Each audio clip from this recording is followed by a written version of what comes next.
Hello and welcome to PCB track classes class 11th and आज का chapter है some fundamental concepts of chemistry यानी रसायन की कुछ मूल अवधारणाएं। इस चैप्टर में हम पढ़ेंगे कि किस तरीके से तत्व आपस में जुड़ते हैं, यानी कि किस तरीके से एलिमेंट्स आपस में कंबाइन करते हैं और मोल कॉन्सेप्ट क्या है, इनके कैलकुलेशंस कैसे होने चाहिए, इससे रिलेटेड चीज़ों को हम देखेंगे। तो शुरुआत करते हैं। सबसे पहले हम जानेंगे मैटर या पदार्थ किसे कहते हैं। तो जैसा कि आप देख सकते हैं लिखा हुआ है, anything having mass and volume that is occupies space are called matter. ऐसा कुछ भी जिसका कुछ वजन हो, कुछ द्रव्यमान हो और जो कुछ स्थान घेरता हो, जिसका कुछ आयतन हो, उसे हम पदार्थ कहते हैं। यानी कि अगर हम डेली लाइफ में देखें तो हम ये पाते हैं कि हमारे आसपास की लगभग सभी चीज़ें पदार्थ हैं, मैटर हैं। जैसे टेबल, बेंच, पेन, बुक। अब कोई भी वस्तु पदार्थ है, मैटर है या नहीं, ये जानने के लिए हमको दो बातों का ध्यान रखना चाहिए। सबसे पहले हमको इस बात का ध्यान रखना चाहिए कि क्या उसमें कोई द्रव्यमान है, और अगर द्रव्यमान है तो वो पदार्थ है, या फिर क्या उसमें कुछ स्थान घेरने की क्षमता है, क्या वो कोई स्थान घेर सकता है। अगर वो स्थान घेर सकता है इसका मतलब वो पदार्थ है। तो इसी तरीके से हम एक प्रश्न का उत्तर देंगे कि क्या एयर एक पदार्थ है, हवा एक पदार्थ है। Is air a matter?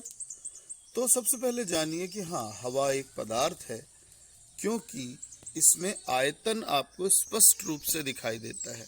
जब आप किसी गुब्बारे में हवा डालते हैं तो गुब्बारे का आकार बढ़ता है, या हवा निकालते हैं तो गुब्बारे का आकार घटता है।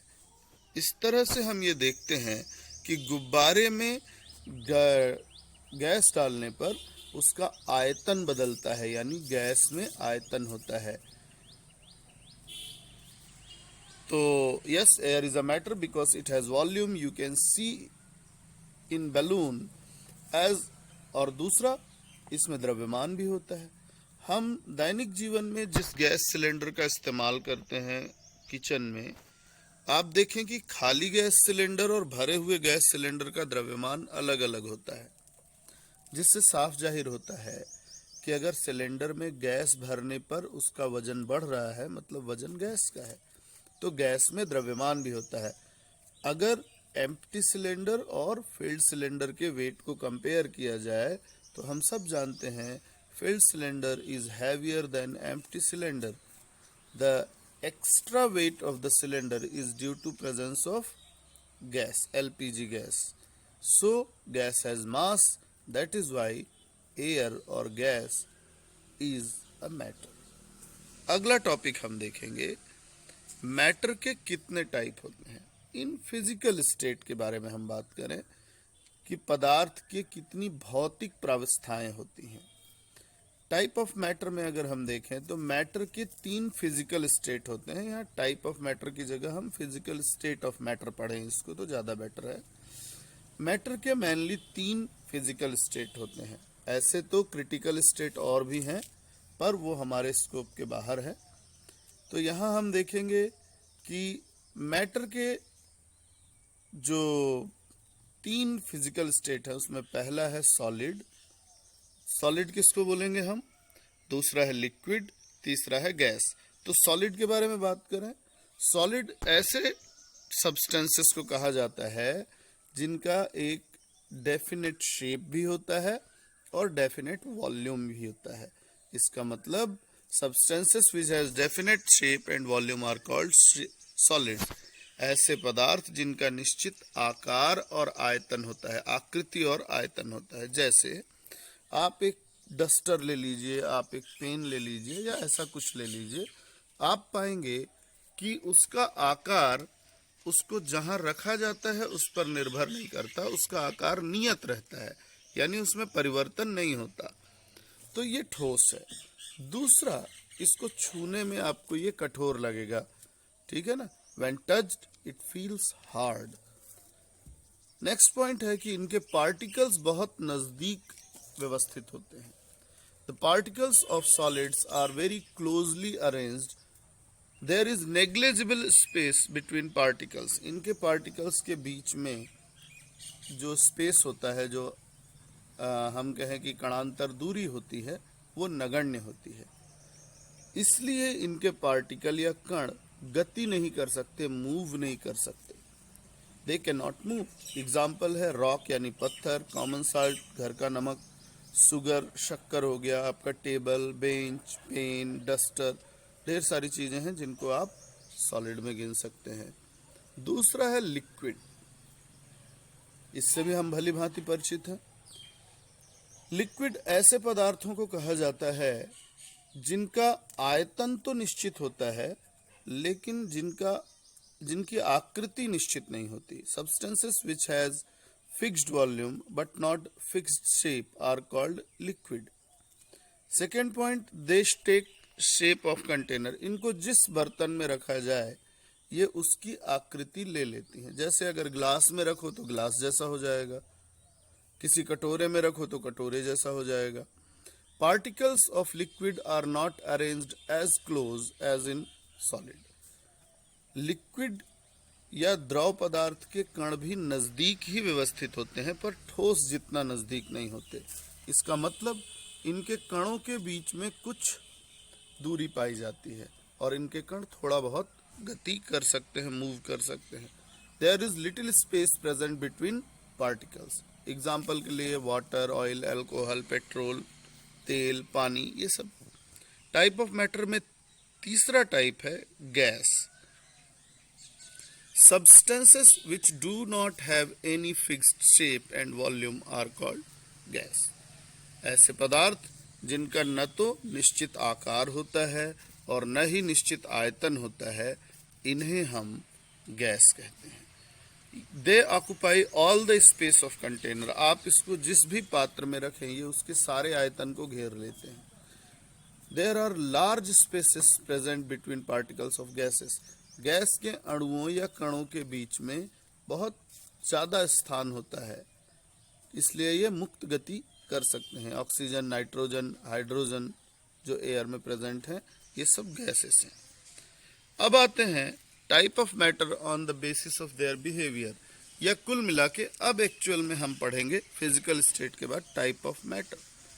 Matter are classified into two categories. पदार्थों को दो भागों में बांटा गया है। प्योर मैटर यानी कि शुद्ध पदार्थ या सब्सटेंसेस बोलते हैं जिनको हम। They are made up of same type of particles. इनको शुद्ध इसलिए कहा जाता है क्योंकि ये एक जैसे परमाणुओं या अणुओं से बने होते हैं। इसके भी दो टाइप हैं, एलिमेंट और कंपाउंड यानी तत्व और यौगिक। दूसरा है मिक्सचर यानी मिश्रण। They are made up of different type of particles. ये अलग अलग तरह के कणों से मिलकर बने होते हैं। मिश्रण भी दो टाइप के हैं, होमोजेनस मिक्सचर, हेट्रोजेनस मिक्सचर यानी कि समांगी मिश्रण और विषमांगी मिश्रण। अगला हम देखेंगे इसी का डिस्कशन, एलिमेंट्स या तत्व किसको बोलते हैं। तो ऐसे पदार्थ जो एक ही प्रकार के परमाणुओं से मिलकर बने होते हैं। The substances which are made up of identical type of atoms. याद रखिए यहाँ एटम या परमाणु शब्द इस्तेमाल किया जा रहा है। जैसे हाइड्रोजन, ऑक्सीजन, आयरन, ब्रोमीन। आप लोहे को ले लीजिए, लोहे को काटिए, उसके सारे पार्टिकल एक जैसे होंगे, सारे परमाणु एक जैसे होंगे, तो ये तत्व है। कंपाउंड या यौगिक किसको कहते हैं? ऐसे पदार्थ जो एक जैसे अणुओं से बने होते हैं। Substances which are made up of same type of molecules. यहाँ एक क्लॉज है, एक खास बात ध्यान रखनी है, और वो ये कि their molecules are made up of different type of atoms. यौगिकों के जो अणु होते हैं ये अलग अलग प्रकार के परमाणुओं से मिलकर बने होते हैं। जैसे वाटर, शुगर, साल्ट। अब जैसे पानी की बात की जाए तो पानी H2O के अणुओं से बना होता है, पर इसका एक मॉलिक्यूल यानी H2O दो हाइड्रोजन और एक ऑक्सीजन से बना है। तो इसलिए आणविक स्तर पे इसमें परमाणु अलग अलग होंगे, लेकिन ओवरऑल पदार्थ में जो सबसे छोटा पार्टिकल H2O है वो सेम होता है, इसलिए कंपाउंड प्योर सब्सटेंसेस हैं। आते हैं होमोजेनस मिक्सचर पे। These mixtures have constant composition in all parts of mixture throughout the mixture। इसका मतलब ऐसे मिश्रण जिसमें मिश्रण के सभी भागों में घटकों का संघटन एक जैसा होता है। मान लीजिए आप 10% A और 90% B मिलाते हैं, तो मिश्रण के हर भाग में आपको 10% A और 20% B मिले तो आप समझिए कि ये एक होमोजेनस या समांगी मिश्रण है। They have single physical state, इनकी भौतिक प्रावस्था एक ही होती है, एक से अधिक नहीं। जैसे अगर आप पानी में नमक को घोल दें तो नमक गायब हो जाता है, आपके पास भौतिक रूप में सिर्फ लिक्विड या द्रव प्रावस्था रहती है। ये एक समांगी मिश्रण का गुण है। Their physical and chemical properties are same as their component. यहाँ ये ध्यान देने की बात है कि इनकी जो रासायनिक गुण है, मूल रूप से रासायनिक गुण, वे इनके घटकों के रासायनिक गुणों के समान होते हैं। एग्जाम्पल है solution of salt in water, solution of sugar in water, alloy या जिसको हम मिश्र धातु कहते हैं ये। अगला है हेट्रोजिनस मिक्सचर। हेट्रोजिनस मिक्सचर का मतलब होता है these mixtures have different composition in different parts of mixture। ऐसा मिश्रण जिसमें घटकों का संघटन मिश्रण के अलग अलग भागों में अलग अलग होता है, समान नहीं होता है, उसको हम कहेंगे हेट्रोजिनस या विषमांगी मिश्रण। They have more than one physical state. स्वाभाविक तौर पे इनकी भौतिक प्रावस्था एक से अधिक होती है। Their physical and chemical properties are similar to their component. ये गुण मिश्रण में समान रहेगा। Mixture of sand and cement, रेत और सीमेंट को कितना भी बढ़िया मिला लीजिए, mixture of salt and sugar, नमक और शक्कर को कितना भी बढ़िया मिला लीजिए, ये विषमांगी मिश्रण ही बनाते हैं। आते हैं अब हमारे इस चैप्टर के सबसे महत्वपूर्ण हिस्से पे, law of chemical combination. Law of chemical combination हमको ये बताता है कि तत्व जब आपस में जुड़ते हैं तो वो कुछ नियमों का पालन करते हैं, इसलिए बने हुए यौगिक हमेशा एक जैसे होते हैं। तो ये कौन कौन से लॉ हैं? पहला लॉ है लॉ ऑफ कंजर्वेशन ऑफ मास। यहाँ एनर्जी लिखा हुआ है, ये मास है, यानी कि द्रव्य की अविनाशिता का नियम। This law is given by Lavoisier. ये लॉ लेवोजियर द्वारा दिया गया है, ये कोई विशेष बात नहीं है। मूल रूप से लॉ क्या है? According to this law, total mass of the system after and before the reaction remains same. यानी किसी रासायनिक परिवर्तन के पहले और बाद में निकाय या तंत्र का कुल द्रव्यमान अपरिवर्तित रहता है। इसको हम दूसरे शब्दों में कह सकते हैं, mass is not destroyed nor created during a chemical reaction. किसी रासायनिक परिवर्तन में द्रव्यमान न तो उत्पन्न होता है और न ही नष्ट होता है। एग्जाम्पल देखते हैं। Example of law of conservation of mass, burn white phosphorus in a closed conical flask, weigh it before and after burning. आप एक व्हाइट फास्फोरस को एक कोनिकल फ्लास्क में थोड़ा रेत बिछा के ऊपर रख लीजिए, बंद कर दीजिए उसको सील बंद, और उसको तौल लीजिए, फिर उसको गर्म कीजिए जिससे व्हाइट फास्फोरस जल जाएगा। जलने के बाद जब वो कम्प्लीटली जल जाए तो ठंडा करके फिर तौल लीजिए।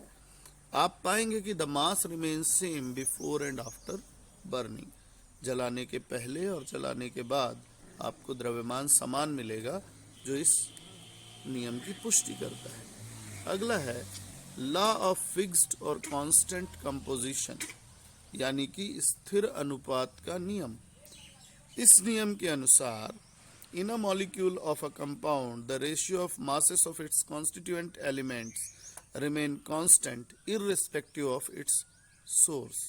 यानी कि किसी यौगिक के अणु में उसके अवयवी तत्व द्रव्यमान की दृष्टि से हमेशा एक निश्चित अनुपात में पाए जाते हैं, और ये इसके स्रोत पर निर्भर नहीं करता है। उदाहरण के लिए पानी आप किसी भी सोर्स से लें, नल से लें समुद्र से लें, नदी से लें, कुएं से लें, तालाब से लें, उसमें हाइड्रोजन और ऑक्सीजन के द्रव्यमान का अनुपात हमेशा 2:16 या 1:8 होगा, क्योंकि पानी का अणुसूत्र H2O होता है।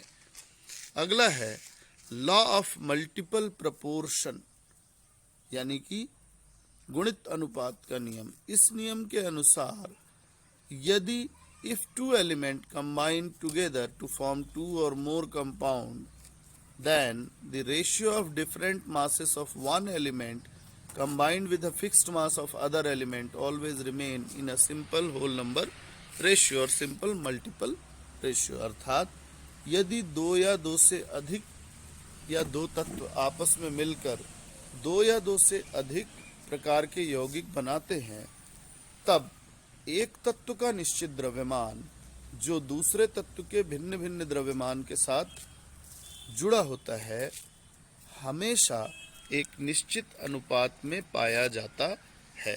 इसको हम उदाहरण से समझते हैं। मान लीजिए कि दो एलिमेंट हैं, कार्बन और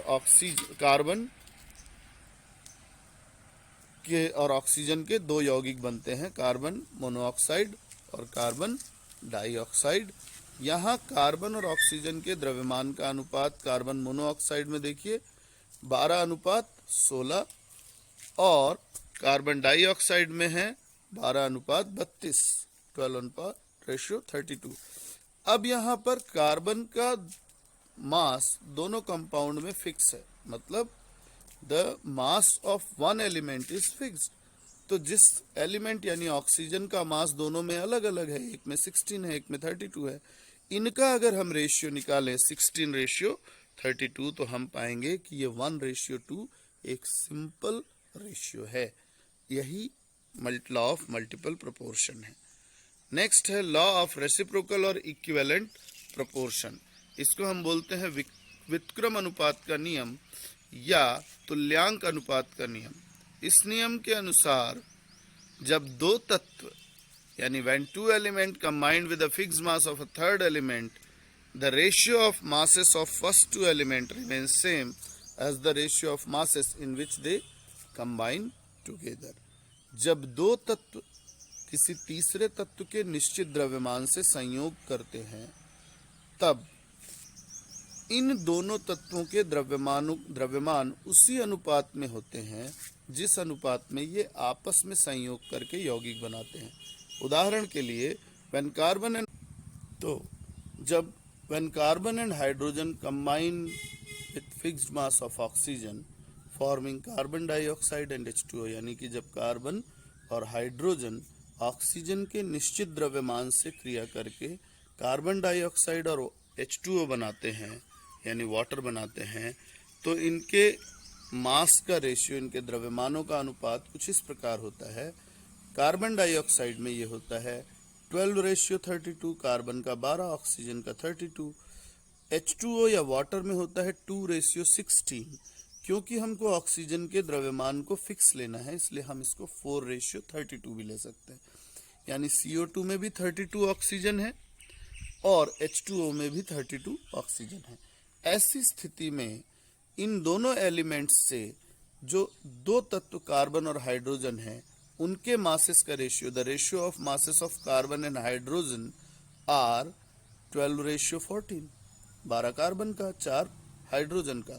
तो जब ये वही अनुपात होता है जिसमें ये दोनों आपस में क्रिया करते हैं, जैसे जब कार्बन और हाइड्रोजन को रिएक्ट कराया जाता है तो हमें मेथेन या CH4 मिलता है, जहां कार्बन और हाइड्रोजन के मास का रेशियो, द्रव्यमान का अनुपात 12:4 होता है, जो पूर्व में प्राप्त अनुपात के जैसा है। यही है reciprocal ratio of reciprocal ratio. तो अगला है हमारा Gay-Lussac's law of combination of gases. Gay-Lussac का आयतन संबंधी नियम है। ये बहुत सरल नियम है। ये नियम कहता है कि when gases combine their volume remain in a simple ratio and if product is also a gas its volume also remain in a simple ratio। यानी जब गैसें क्रिया करती हैं तो इनके आयतन एक निश्चित या एक सरल अनुपात में होते हैं, और यदि उत्पाद भी गैस है तो उसका आयतन भी सरल अनुपात में होगा। उदाहरण के लिए N2 और H2 की क्रिया से अमोनिया बनता है, N2 + 3H2 = 2NH3। Ratio of volume of nitrogen, hydrogen and ammonia is 1:3:2। ये एक सरल अनुपात है, ये नियम कहता है। अब आते हैं हम महत्वपूर्ण टॉपिक मोल कॉन्सेप्ट पे। ये बहुत महत्वपूर्ण टॉपिक है, एक तरह से केमिस्ट्री के सबसे महत्वपूर्ण टॉपिक्स में से एक है। पॉइंट वाइज में पढ़ता हूँ। To count number of somethings we use some units, like 1 dozen is equal to 12 pieces. जैसे कुछ चीजों को गिनने के लिए हम कुछ इकाइयों का इस्तेमाल करते हैं, जैसे 1 दर्जन, इसका अर्थ होता है 12, किसी भी पदार्थ की 12 की संख्या। तो इसी तरीके से to count the number of atoms and molecules etcetera, Avogadro gave a new unit called mole which is equal to 6.022 into 10⁻23 particles. तो इसी तरह से परमाणुओं और अणु चूंकि ये बहुत छोटे होते हैं और इनकी थोड़ी सी मात्रा में भी बहुत सारी संख्या हो सकती है, इसलिए एवोगैड्रो ने इनको गिनने के लिए एक नई इकाई दी जिसे हम मोल कहते हैं, जिसका मान बराबर होता है 6.22 into 10⁻23 पार्टिकल्स के बराबर 6.022 × 10⁻23। इस संख्या को, क्योंकि एक निश्चित नियतांक है, इसको हम एवोगैड्रो कांस्टेंट या एवोगैड्रो नियतांक n0 से भी प्रदर्शित करते हैं। अब अगर हम इसको परिभाषित करें तो क्या है? The amount of substance which contains same number of particles as the number of atoms present in 12 gram or 0.012 kilogram of carbon 12 is called 1 mole। किसी पदार्थ की वह मात्रा जिसमें उतने ही कण, ये कण परमाणु भी हो सकता है और अणु भी हो सकता है, पाए जाएं जितना कि कार्बन 12 के 12 ग्राम या 0.012 किलोग्राम का में परमाणुओं की संख्या होती है। अर्थात कार्बन 12 के 12 ग्राम में पाए जाने वाले परमाणुओं की संख्या के बराबर कण रखने वाले पदार्थों को, पदार्थ की मात्रा को हम 1 मोल कहते हैं। जैसे 1 मोल कार्बन 12 का मतलब होता है 12 ग्राम, 1 मोल ऑक्सीजन 16 का मतलब होगा 16 ग्राम, 1 मोल H2O का मतलब होगा 18 ग्राम। तो 1 मोल क्या प्रदर्शित करता है? 1 mole represents following. Number 1, number of particles, कणों की संख्या, अणु या परमाणु, ये 6.02 into 10⁻23 फिक्स नंबर है। द्रव्यमान प्रदर्शित करता है, इस द्रव्यमान को हम ग्राम एटॉमिक मास बोल सकते हैं या ग्राम मॉलिक्यूलर मास। तो 1 ग्राम एटॉमिक मास का उदाहरण हम लेते हैं, 1 mole of oxygen is equal to 16 gram, और इस 16 ग्राम को हम कह सकते हैं 1 ग्राम एटम ऑफ ऑक्सीजन। दूसरा है ग्राम मॉलिक्यूलर मास। उदाहरण के लिए 1 मोल ऑफ ऑक्सीजन मॉलिक्यूल जो है O2 होगा, तो इसका मास होगा 32 ग्राम। ये भी 1 ग्राम मॉलिक्यूल ऑफ ऑक्सीजन हो जाएगा। याद रखिए, ग्राम एटम बोलेंगे तो एटॉमिक फॉर्म होना चाहिए, और ग्राम मॉलिक्यूल बोलेंगे तो मॉलिक्यूल के फॉर्म में होना चाहिए। Volume of gas at NTP, normal temperature और प्रेशर पर हमारा 1 मोल गैस के वॉल्यूम को भी प्रदर्शित करता है, जो 22.4 लीटर या 22,400 मिलीलीटर के बराबर होता है। अगला है formula to calculate number of moles. आप किस तरीके से नंबर ऑफ मोल्स को कैलकुलेट कर सकते हैं? तो पहला है, अगर संख्या या नंबर के आधार पे मोल्स को कैलकुलेट करना है तो number of mole is given number of substance upon Avogadro number, that is small n is equal to capital N, जो कि किसी पदार्थ के दिए गए कणों की संख्या है, बटा n0। द्रव्यमान के आधार पे करना है तो given mass of substance upon molecular mass या एटॉमिक मास, तो W/m। अगर वॉल्यूम ऑफ गैस NTP पर ही कैलकुलेट होगा और किसी ताप पर नहीं, तो number of mole given volume of gas at NTP divided by 22.4 litre और 22,400 ml। ये एटॉमिक मास क्या है? सबसे पहले समझिए कि एटम बहुत छोटा होता है, इसका द्रव्यमान भी इतना कम होता है कि सामान्य तौर पे जो भौतिक या फिजिक्स की इकाइयां हैं वो यहाँ काम नहीं करती। तो इसके लिए हमको एक नई इकाई देनी होगी। ये नई इकाई AMU कहलाती है। थर्ड पॉइंट को देखिए, 1 AMU। 1 AMU जो है ये कार्बन 12 के 1/12 यानी 12वें भाग के बराबर होता है।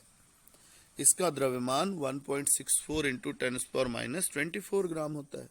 तो अब हम एटॉमिक मास को फर्स्ट पॉइंट पे आएंगे।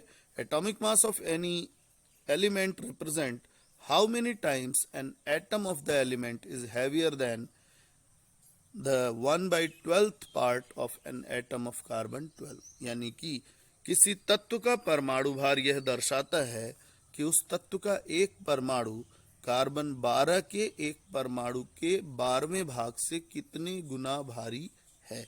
उदाहरण के लिए अगर हम ऑक्सीजन के द्रव्यमान को 16 AMU या U मानते हैं, एटॉमिक मास यूनिट या सिंपल यूनिट मानते हैं, तो इसका मतलब ये हुआ कि ऑक्सीजन का एक परमाणु कार्बन 12 के 12वें भाग से 16 गुना भारी होता है। ठीक इसी तरीके से मॉलिक्यूलर मास यूनिट सेम रहेगी।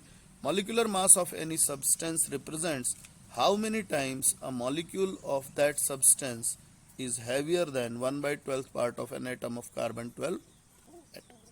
इसका मतलब कि किसी पदार्थ का अणुभार यह प्रदर्शित करता है कि उस पदार्थ का एक अणु कार्बन 12 के 12वें भाग की तुलना में कितने गुना भारी है। जैसे मॉलिक्यूलर मास ऑफ H2O का अणुभार हम 18 AMU लिखते हैं। इसका मतलब जल का एक अणु H2O का एक अणु कार्बन 12 के 12वें भाग से 18 गुना ज्यादा भारी होता है। एवरेज एटॉमिक मास की धारणा क्यों आई? देखिए, मैनी एलिमेंट्स हैव 2 और more isotopes present in nature, so atomic mass of any one of these isotopes cannot be taken as the atomic mass of that element। इसका मतलब बहुत सारे तत्वों के एक से ज्यादा समस्थानिक प्रकृति में पाए जाते हैं। समस्थानिक क्या है? जिनका परमाणु द्रव्यमान तो अलग अलग होता है, परमाणु क्रमांक सेम होता है। अब द्रव्यमान अलग अलग है तो किसी एक के द्रव्यमान को उस तत्व का द्रव्यमान नहीं माना जा सकता, इसलिए एवरेज एटॉमिक मास को हम यूज करते हैं। एवरेज एटॉमिक मास क्लोरीन का निकाल के देखें तो हम देखेंगे कि क्लोरीन के दो समस्थानिक, क्लोरीन 35 और क्लोरीन 37 प्रकृति में 3:1 यानी कि 75% क्लोरीन 35 पाया जाता है और 25% क्लोरीन 37 पाया जाता है। एवरेज निकालने के लिए हमने मल्टीप्लाई किया इनके रेशियो को, तो एवरेज रेशियो है 3 हिस्सा किसका है? 35 का, तो 3 × 35 प्लस एक हिस्सा है 37 का, तो 37 × 1। Total divided by total number 1 + 3 होगा, यहाँ 1 + 4 लिखा हुआ है, इज इक्वल टू हो जाएगा 105 + 37 ऑब्लिक या डिवाइडेड बाय 4, डिवाइड करने पे 35.5 यूनिट आएगा। कॉन्सेंट्रेशन, अब ये कॉन्सेंट्रेशन विलयन या सॉल्यूशन में amount of solute present in solution is called concentration. आपने कोई सॉल्यूशन बना लिया तो उसमें कितना सॉल्यूट है, यही उसका कॉन्सेंट्रेशन कहलाता है। उसको कई तरीके से रिप्रेजेंट कर सकते हैं, जिसमें से कुछ सामान्य है मास परसेंटेज, यानी percentage number of parts of solute and 100 part of solution by mass is called mass percentage. द्रव्यमान के आधार पे विलयन के 100 भागों में विलेय के भागों की संख्या को हम मास परसेंटेज कहेंगे। फॉर्मूला है mass of solute into 100 divided by mass of solution. Volume percentage number of parts of solute in 100 parts of solution by volume, यानी कि आयतन के अनुसार विलयन के 100 भागों में विलेय के भागों की संख्या को हम वॉल्यूम परसेंटेज कहेंगे। V% is equal to volume of solute into 100 divided by volume of solution. इसके बाद नेक्स्ट टॉपिक हमारा है मोलैरिटी।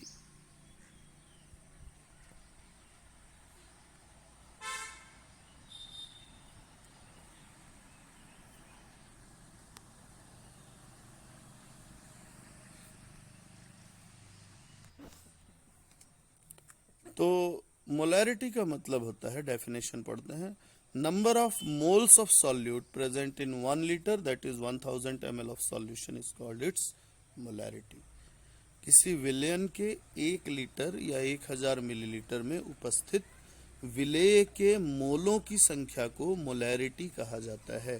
फॉर्मूले के हिसाब से मोलैरिटी है number of moles of solute into 1000 upon volume of solution. Normality की बात करें तो number of gram equivalent of solute present in 1 litre of solution is called normality. मतलब किसी विलयन के 1 लीटर में उपस्थित विलेय के ग्राम तुल्यांकों की संख्या को उस विलयन की नॉर्मेलिटी कहते हैं। नॉर्मेलिटी का फॉर्मूला है number of gram equivalent of solute into 1000 divided by volume of solution. यहाँ ग्राम इक्विवेलेंट मास कैसे कैलकुलेट करेंगे, तो मॉलिक्यूलर मास अपॉन वैलेंसी करने पे आपको ग्राम इक्विवेलेंट मास मिल जाएगा। आते हैं मोल फ्रैक्शन पे। तो मोल फ्रैक्शन यानी कि मोल प्रभाज क्या है, ratio of number of moles of any component and total number of moles of solution is called mole fraction. अर्थात किसी घटक के मोलों की संख्या और विलयन में उपस्थित कुल मोलों की संख्या के अनुपात को मोल फ्रैक्शन कहते हैं। Let A and B are two component. मान लीजिए ए और बी दो घटक हैं। ए के मोलों की संख्या Na है, बी के मोलों की संख्या Nb है।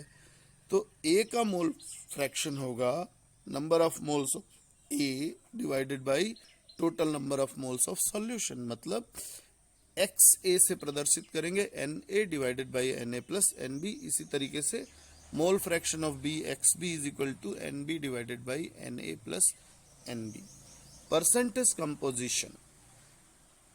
Percentage composition is a part of any constituent element present in 100 parts of compound by mass। किसी यौगिक के अणु में किसी अवयवी तत्व का परसेंटेज जो है, परसेंटेज कंपोजिशन या प्रतिशत संघटन, उस द्रव्यमान के अनुसार उस अणु के 100 भाग में उपस्थित उस तत्व के भागों की संख्या होता है। तो परसेंटेज कंपोजिशन को कैसे निकालेंगे किसी भी एलिमेंट के लिए,